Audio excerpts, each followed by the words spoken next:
Este é Jairo Júnior, classe média, vida confortável e empresário de bem. Jairo Júnior joga futebol uma vez por semana, se considera um atleta. Quando a doença chegou ao Brasil, duvidou, negou o afastamento dos trabalhadores do seu negócio por uma pequena histeria. No Zap recebeu a informação: é só uma gripezinha e a economia não pode parar. Podem continuar saindo, a cloroquina vai ser a solução. Depois, assustado que seu primeiro funcionário pegou a doença, Jairo passou a dizer que a culpa era dos chineses ou dos governadores. Isso custará caro demais, ele gritava olhando para o seu bolso cheio. Em alguns dias, Jairo começa a se sentir mal, uma falta de ar e uma febre estranha. Dali a pouco, Jairo acaba passando a doença para filhos e esposa, mas dessa vez não deu nem tempo de consultar o doutor Zap Zap. Jairo recebe no hospital o seu diagnóstico. Hora de internar e ser entubado. É tarde demais. Não há mais nada a ser feito. Este era Jairo, que agora jaz, como dezenas de milhares de outras vítimas, muitos profissionais da saúde heróis e pessoas cumpridoras do isolamento ou trabalhadores forçados a voltar às ruas que acabaram aumentando sua chance de contágio pela exposição aos Jairos. Milhões de pessoas que insistem em permanecer em estado de negação da realidade e o tradicional negacionismo da ciência, que agora dividem UTI e vala comum com o resto todo. A diferença é que Jairo tem as mãos sujas de sangue. Mas, e daí? E daí? Lamento. E aí?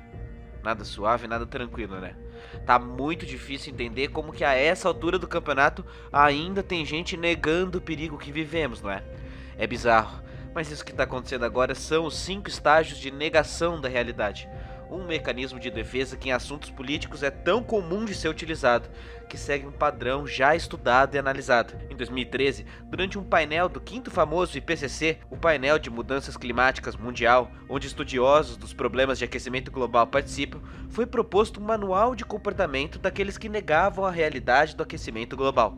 E o que se percebe agora é que o mesmo processo está ocorrendo com os negadores da pandemia, porém, numa velocidade muito maior. O tempo desses estágios é muito mais curto e muito mais perigoso agora. Quais são os 5 estágios de negação da realidade? Como sair desse pesadelo? E como acordar as pessoas que estão nesse momento? É isso que vamos ver no vídeo de hoje. Então fica comigo até o final, porque antes de qualquer coisa é preciso entender: todos nós negamos em alguma medida. Todos. Negar um pouco faz parte da nossa base cognitiva. Duvidar, inclusive, é um processo importante do pensamento crítico refinado. Até porque encarar emoções e enfrentar fatos tão estressantes e incertos como os tempos de hoje não é fácil. Não nos sentimos bem com mudanças radicais e, para nos preservar, o nosso inconsciente entra em mecanismo de defesa, como se quisesse fugir dessas emoções e suprimir a realidade. Você já deve ter sentido vontade de se alienar ou de criar um mundo de fantasias com uma suspensão do real durante a quarentena. O seu inconsciente faz isso para proteger você de um monstro que você não consegue enfrentar sozinho. Negar, por incrível que pareça, pode ser um recurso útil para se proteger das tensões que podem fazer perder a crença em si mesmo. Porém, isso tem um limite. Se quem acredita em tudo pode ser vítima dos outros, aqueles que acreditam em nada ou que acreditam só naquilo que convém, também. O mecanismo de defesa passa a definir o sujeito, reprimindo agora a sua realidade, e o problema passa a se instaurar. A realidade não é confortável e, pior, pode haver uma manipulação e um uso político desse mecanismo de defesa e dessa confusão para uma causa específica, o que nos leva ao estágio 1, negar que o problema exista. Simples assim. O primeiro estágio de negação reside em instaurar a pura ignorância. E aqui vale de tudo. Diga que o país é quente, por isso não terá doença. Diga que é uma gripezinha. Diga tudo aquilo que a sua audiência cativa e com medo quer ouvir e os seus opositores têm mais raiva. Provoque a parte emocional das pessoas, instaure a dúvida e o fato de que você não sabe do que está falando não importa. A pandemia está perto demais, mas como ainda é invisível, muitos já estão predispostos a acreditar em qualquer coisa que as preserve. Daí vem a banalização. A fé de que a doença é que nem crença. Cada um tem a sua opinião sobre o problema, mesmo não entendendo nada sobre ele. Esse estágio não dura muito, porém, pois números não param de crescer com a negação da realidade. O que nos leva ao estágio 2. Negue a responsabilidade. Jogue a culpa nos outros. Já que não há mais como negar o problema, comece a encontrar e buscar culpados. Isso serve para tirar o foco da sua responsabilidade sobre o problema no primeiro estágio. Crie inimigos invisíveis e prefira se proteger de uma ameaça fantasma ao invés de um vírus real. Isso é mais confortável. Tente culpar a China, os governadores, os órgãos de saúde mundial, um laboratório secreto para o avanço do comunismo. Tente de tudo. A partir desse estágio, dados começam a não importar mais, e a cada camada de negação, o problema vai se tornando cada vez mais emocional, visceral, infantil e de identidade e menos racional ou factual. Esse estágio, porém, também cai por terra rapidamente.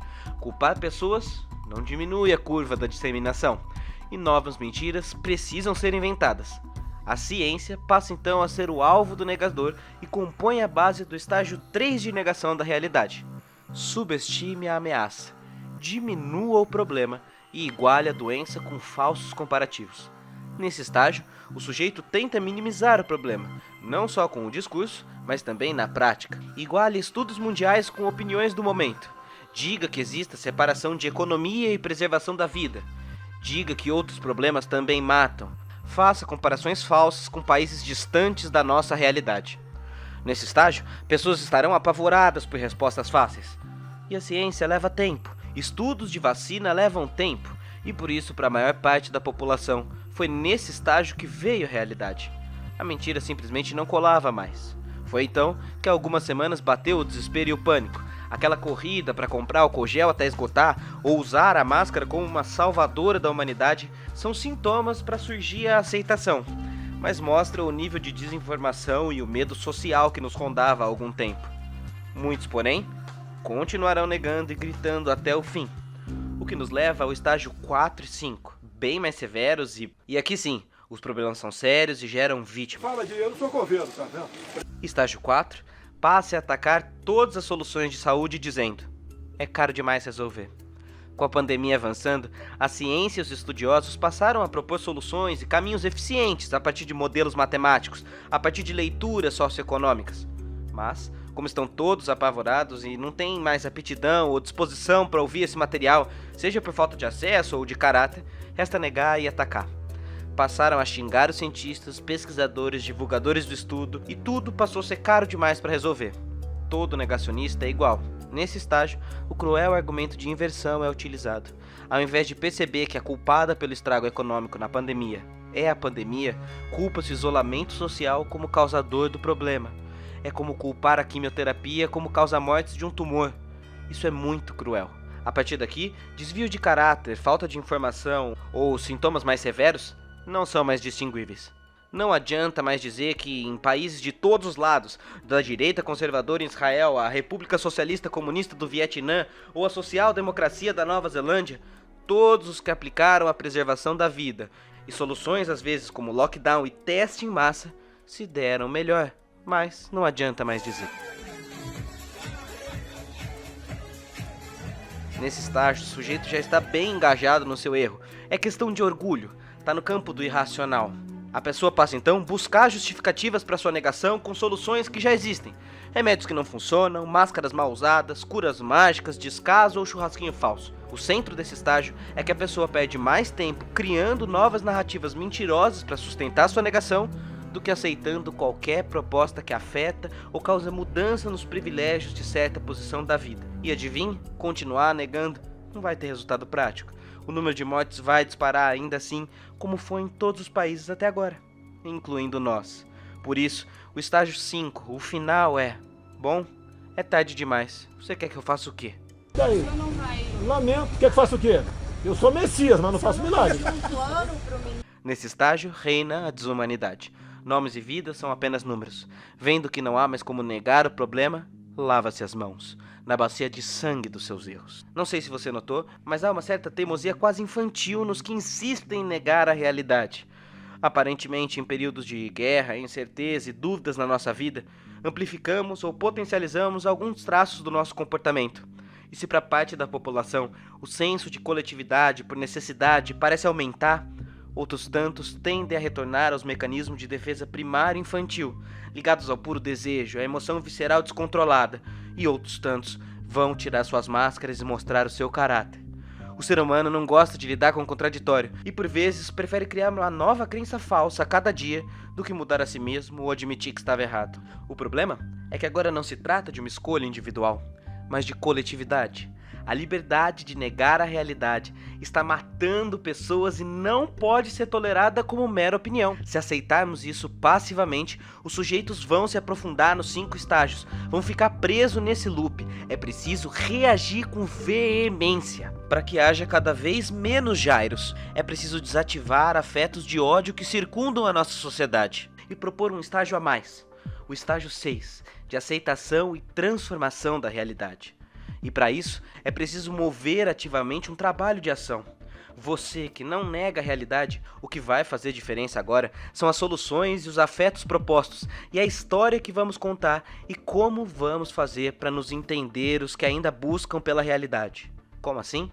O poder molda os sujeitos para o seu derrotismo e sua loucura emocional.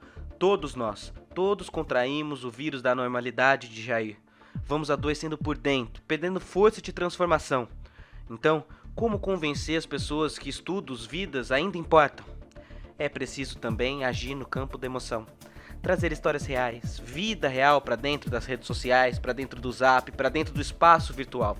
É preciso entender que se essa seita nasceu na rede e essa emoção é visceral, é ela quem deve ser retomada. Hoje, há milhares de profissionais de saúde ou áreas próximas à saúde que estão lidando emocionalmente com o vírus, passando horas no hospital. Essas pessoas precisam ter espaço, contar suas histórias, viralizar suas vivências, mostrar o dia a dia sofrido de coveiros, de quem trabalha com sepultamento ou mais, que a rede seja tomada por quem passou pelo vírus e ainda pode contar a história. Quanto mais pessoas verem que isso é real, está do seu lado, muito mais perto do que você imagina, mais rápido o antídoto da desinformação é disseminado. Números são histórias, nomes, vidas, batalhas. E uma vez que não podemos sair às ruas a protestar, esta rede social. Como você está usando seu tempo na rede social? Disseminando a pauta dessas pessoas negacionistas ou combatendo desinformação com propostas de intervenção e mudança? O antídoto para essa epidemia não é segregação, mas a cooperação estratégica. É preciso pensar de maneira urgente os afetos que circundam a nossa sociedade. Passou da hora de parar de disseminar o vírus Jair para centralizar o antídoto realidade. Não se contamine, dissemine informação ativa. Talvez assim, sairemos dessa um pouco mais rápido. Mas saiba, muitos não vão mais mudar. Mas o que vivemos agora não foi sempre assim. Não é apenas necropolítica. É literalmente um líder estimulando um ritual de autossacrifício e de violência pública, onde o sacrificado é você. Diante disso, que a sociedade construa redes de autodefesa, porque o pior está por vir e ainda nem começou. Resta nos focar nos outros milhões que não negam o problema e estão buscando verdades e querendo colaborar. Cada pessoa informada são literalmente mais vidas salvas. Por enquanto, agir é o que nos resta. E o único espaço que nos resta hoje em dia é esse aqui, a virtualidade. O jogo mudou, o mundo mudou, é chegada a hora de mudar o comportamento reativo e de resistência, para transformar raiva em ação e potência. Espero que o recado tenha sido dado. Espero que esse vídeo ajude a refletir, e eu não paro o assunto por aqui. Domingo tem live sobre isso com o professor Christian Dunker, que você já deve conhecer, mas que é um psicanalista, professor titular do curso de psicologia da USP, e que também mantém um canal aqui no YouTube que você pode ver clicando aqui em cima. Compartilhe isso aqui para alguém em negação. Faça meme, explicações, enfim, não desista. E para ajudar o meu trabalho, like, inscrição e sininho. E se puder, passa no Catarse, o único financiamento coletivo que permite meu trabalho acontecer com dedicação integral nesse momento. Nos vemos no domingo. Permaneça em casa se puder, por menos Jairos. Valeu, até mais, falou!